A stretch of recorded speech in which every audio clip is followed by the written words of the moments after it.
కాసేపట్లో అసెంబ్లీలో vote on account budget ను ప్రభుత్వం ప్రవేశపెట్టనుంది. మధ్యాహ్నం 12 గంటలకు బడ్జెట్ ను ఆర్థిక మంత్రి భట్టి విక్రమార్క ప్రవేశపెట్టనున్నారు. అటు మండలిలో మంత్రి శ్రీధరబాబు బడ్జెట్ ప్రవేశపెట్టనున్నారు. రాష్ట్రంలో కొత్తగా కొలువుదీరిన కాంగ్రెస్ ప్రభుత్వం ప్రవేశపెట్టబోయే బడ్జెట్పై సర్వత్రా ఆసక్తి ఏర్పడింది. ఏ రంగానికి అధిక ప్రాధాన్యత ఇస్తారనే దానిపై చర్చోపచర్చలు జరుగుతున్నాయి.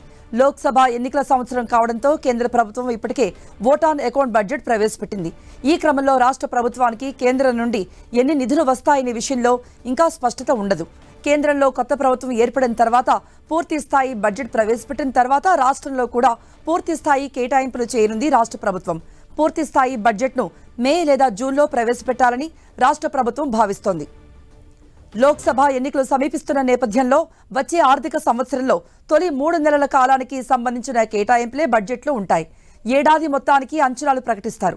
ప్రస్తుత ఏడాదికి సంబంధించి గత ప్రభుత్వం 2023 ఫిబ్రవరిలో 2,90,000 కోట్లతో బడ్జెట్ ప్రవేశపెట్టారు. అయితే నిర్దేశిత లక్ష్యాల మేరకు ఆదాయాలు రాకపోవడంతో సవరించిన అంచనాల ప్రకారం ఇది 2.5 లక్షల కోట్ల వరకు ఉంటుందని తెలుస్తోంది.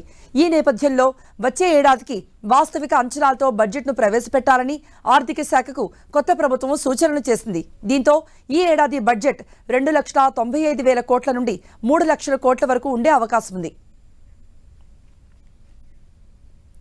ఎన్నికల ముందు ఇచ్చిన 6 గ్యారంటీలకు అధిక ప్రాధాన్యత ఇవ్వనుంది కొత్త ప్రభుత్వం. అత్యధికంగా సంక్షేమ రంగానికి బడ్జెట్ నిధుల్ని కేటాయించే అవకాశం ఉంది. ఆ తర్వాత వ్యవసాయ రంగానికి కేటాయింపులుండే ఛాన్స్ ఉంది. గ్రామీణాభివృద్ధి, పంచాయతీరాజ్ శాఖ ఆ తర్వాత ప్రాధాన్యతగా ఉండబోతోంది. కాగా ఇవాళ బడ్జెట్ సమావేశాలకు ప్రతిపక్ష నేత బీఆర్ఎస్ అధినేత కేసీఆర్ హాజరు కానున్నారు. ప్రతిపక్ష హోదాలో తొలిసారిగా ఇవాళే అసెంబ్లీ సమావేశాల్లో కేసీఆర్ పాల్గొననున్నారు.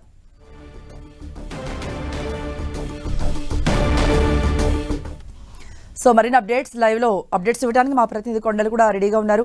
కొండలు, ఈ రోజు కొత్తగా కొలువుదీరిన కాంగ్రెస్ ప్రభుత్వం ఏ విధంగా బడ్జెట్ను ప్రవేశపెడుతుందనేది సర్వత్రా ఆసక్తి ఏర్పడింది. మరోవైపు మొదటిసారిగా కేసీఆర్ కూడా సభకు వెళుతూ ఉండటం కూడా ఒక ఉత్కంఠ రేపుతోంది. So updates. నిజంగా ఇది ఒక ఆసక్తికర సమావేశం అనుకోవచ్చు. 10 ఏళ్ల తర్వాత కాంగ్రెస్ పార్టీ రాష్ట్రంలో అధికారం ఇచ్చింది. అందులో కూడా రాష్ట్ర విభజన తర్వాత తొలిసారిగా కాంగ్రెస్ పార్టీ అధికారంలోకి వచ్చింది. ఈ నేపథ్యంలోనే తొలి బడ్జెట్ను కాంగ్రెస్ ప్రభుత్వం ప్రవేశపెట్టబోతుంది. అది ఓట్ ఆన్ అకౌంట్ బడ్జెట్గా ఉండబోతుంది. ఎందుకంటే కేంద్రం నుంచి ఫుల్ బడ్జెట్ రాలేదు, కేంద్రం నుంచి వచ్చే కేటాయింపులన్నీ తెలియవు, కొత్త ప్రభుత్వం కొత్త లక్ష్యాలు ఉంటాయి కాబట్టి ఓట్ ఆన్ బడ్జెట్కే వెళ్ళడం జరిగింది. 12 గంటలకు భట్టి విక్రమార్క అసెంబ్లీలో ప్రవేశపెట్టున్నారు. శ్రీధరబాబు మండలిలో ప్రవేశపెట్టున్నారు. మొత్తం చూసుకుంటే ఈ బడ్జెట్లో కేటాయింపులు ఎలా ఉంటాయన్నది కొంత ఆసక్తికరంగా ఉంది. ఎందుకంటే ప్రభుత్వం ముందు భారీ లక్ష్యాలు ఉన్నాయి. రాష్ట్ర ఆర్థిక పరిస్థితులు దానికి భిన్నంగా ఉన్న నేపథ్యంలో ఈ కేటాయింపులు ఎలా ఉండబోతుంది అన్నది మాత్రం కొంచెం చూడాల్సి ఉంటుంది. దీనికి సంబంధించి గతంలో 2,90,000 బడ్జెట్ ఉమ్మడి పూర్తిస్థాయి బడ్జెట్ అంటే గత ప్రభుత్వం ప్రవేశపెట్టింది. ఈసారి ఓట్ ఆన్ అకౌంట్ 3 నెలలకు మాత్రమే ఉంటుంది కాబట్టి దీంట్లో కేటాయింపులు అన్నది ఇప్పుడు ప్రతిష్టాత్మకంగా ఉంది. ఎందుకంటే ప్రభుత్వం ఏర్పడిన తర్వాత 100 రోజుల్లో 6 గ్యారెంటీలను అమలు చేస్తామని ప్రభుత్వం ఇప్పటికే ప్రకటించింది. కాంగ్రెస్ పార్టీ ఎన్నికల హామీలో ప్రధానంగా ఉంది. ఇప్పటికే 2 ఇచ్చారు, మరో 2 పథకాలకు శ్రీకారం చుట్టబోతున్నాయి. ఈ నేపథ్యంలో ఈ 6 గ్యారెంటీలకు మాత్రం ఖచ్చితంగా నిధులు కేటాయించాల్సిన అవసరం ఉంటుంది.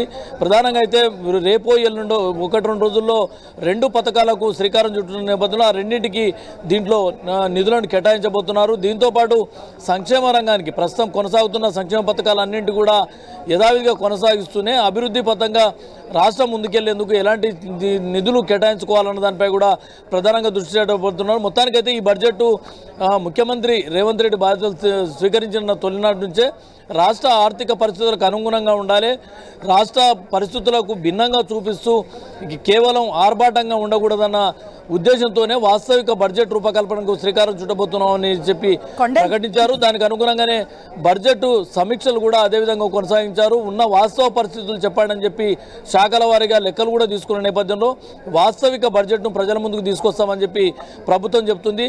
మరోవైపు ఈరోజు ఈ బడ్జెట్ సమావేశాల్లో తొలిసారిగా కేసీఆర్ అసెంబ్లీ సభకు హాజరు కాబోతున్నారు. ప్రధాన ప్రతిపక్ష నేతగా ప్రస్తుతం కేసీఆర్ ఉన్నారు. 10 ఏళ్ల పాటు సీఎంగా కొనసాగారు. ఇప్పుడు ప్రధాన ప్రతిపక్ష హోదాలో తొలిసారిగా సభలో కాలు పెట్టబోతున్నారు. ఈ నేపథ్యంలో కొంత ఆసక్తికరంగా సన్నివేశాలు ఉండే అవకాశం అయితే కనిపిస్తుంది.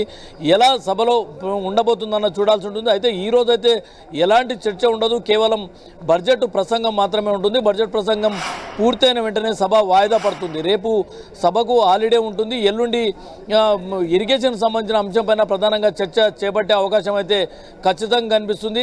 ఆ నెక్స్ట్ డే అప్రాప్రియేషన్ బిల్లుకు ఆమోదం తెలిపిన తర్వాత మేడిగడ్డ టూర్కు ప్రభుత్వం నిర్ణయం తీసుకుంది. ఇప్పటికే కేసీఆర్ అసెంబ్లీకి వస్తున్నారు కదా, మరి కాళేశ్వరం సందర్శనకు కేసీఆర్ ను సీఎం రేవంత్ ఆహ్వానించే అవకాశం ఉందా? నిన్ననే సభావేదికగానే అందరు ఎమ్మెల్యేలకు 119 మంది ఎమ్మెల్యేలకు కూడా ఇదే మా ఆహ్వానం అంటే ప్రకటించడం జరిగింది. ఈరోజు కూడా మరి నేరుగా సీఎం రేవంత్ రెడ్డి కేసీఆర్ను ఆహ్వానిస్తారా లేదా అన్నది స్పష్టత లేదు. మొత్తానికైతే ప్రభుత్వం తరపున ఇరిగేషన్ శాఖ మంత్రి నిన్ననే అందరికీ ఆహ్వానం పలికారు. సభావేదికగా సీఎం రేవంత్ రెడ్డి కూడా రావాలని చెప్పి ఆహ్వానించిన పరిస్థితి ఉంది. 119 మంది ఎమ్మెల్యేలు అంటే ఇంక్లూడింగ్ సీఎంతో సహా ఉంటారు కాబట్టి అందరూ కూడా మేడిగడ్డకు టూరు వెళ్తాం, ఖచ్చితంగా 4 బస్సులను అందరూ ఎమ్మెల్యేలను తీసుకెళ్ళి అక్కడ ఉన్న వాస్తవ పరిస్థితి లేదన్నది ఎమ్మెల్యేలు కూడా తెలియాల్సిన పరిస్థితి ఉంటుంది. అదేవిధంగా ప్రజలకు కూడా వివరించాల్సిన పరిస్థితి ఉంటుంది. కాబట్టి ఈ టూర్కు వెళ్దామని చెప్పి ప్రభుత్వం నిర్ణయం తీసుకున్న నేపథ్యంలో మరి ఈ మేడిగడ్డ టూర్కు కేసీఆర్ను ప్రత్యేకంగా ఆహ్వానిస్తారా లేదన్నది ఇంకా స్పష్టత లేదు. ఎందుకంటే 13వ తేదీ నాడే నల్గొండలో బీఆర్ఎస్ బహిరంగ సభను ఏర్పాటు చేసింది. కృష్ణా జిల్లాల పరిరక్షణ కోసం అంటూ బహిరంగ సభను ఏర్పాటు చేశారు. దీనికి మేడిగడ్డ టూర్కు మరి బీఆర్ఎస్ ఎమ్మెల్యేలు ఎవరైనా వస్తారా లేరా అన్నది మాత్రం ఇంకా స్పష్టత రావాల్సి ఉంటుంది. కృప ఓకే కొండలు, ఈ రోజు బడ్జెట్లో ఏ రంగాలకు అంటే ఇప్పుడు 6 గ్యారంటీలను కూడా కాంగ్రెస్ ప్రభుత్వంలో 2 గ్యారంటీ పథకాలను కూడా అమలు చేసింది. మరి మిగిలిన గ్యారంటీ పథకాలకు ఏమైనా ఈ రోజు బడ్జెట్ కేటాయించే అవకాశం ఉందా? ఏ రంగాలకు ప్రాధాన్యత ఇవ్వబోతోంది? అంటే ఈ వారంలోనే ఖచ్చితంగా మరో 2 పథకాలకు శ్రీకారం చుట్టాలని ప్రభుత్వం భావిస్తుంది. ముఖ్యంగా 200 యూనిట్ల డొమెస్టిక్ విద్యుత్ ఫ్రీ, అదేవిధంగా గృహజ్యోతి పథకం కింద ఇవ్వబోతుంది. మరోవైపు 500కు గ్యాస్ సిలిండర్ను హామీ ఉంది. ఈ రెండింటిని కూడా ఈ శ్రీకారం చుట్టనుంది. దీనికి సంబంధించిన కేటాయింపులు బడ్జెట్లో పెట్టే అవకాశం ఉంది. మరోవైపు ఇరిగేషన్ సంబంధించి కేటాయింపులు ఎలా ఉంటాయన్నది కూడా కొంత ఆసక్తికరంగా మారింది. ఎందుకంటే కాళేశ్వరం లాంటి భారీ ప్రాజెక్టును నిర్మించిండ్రు, దాని నుంచి ఉపయోగం లేకుండా పోయింది. మేడిగడ్డలో పియర్స్ కుంగిపోయిన పరిస్థితి ఉంది. దానిపైన ఒక విజిలెన్స్ విచారణ ఉంది, మరోవైపు జ్యుడిషియల్ విచారణ కొనసాగుతుంది. ఈ నేపథ్యంలో మరోవైపు పాలమూరు రంగారెడ్డి అన్నది అత్యంత ప్రతిష్టాత్మకంగా ఉంది. దక్షిణ తెలంగాణకు ఒక కీలక ప్రాజెక్టుగా పాలమూరు రంగారెడ్డి ఉంది.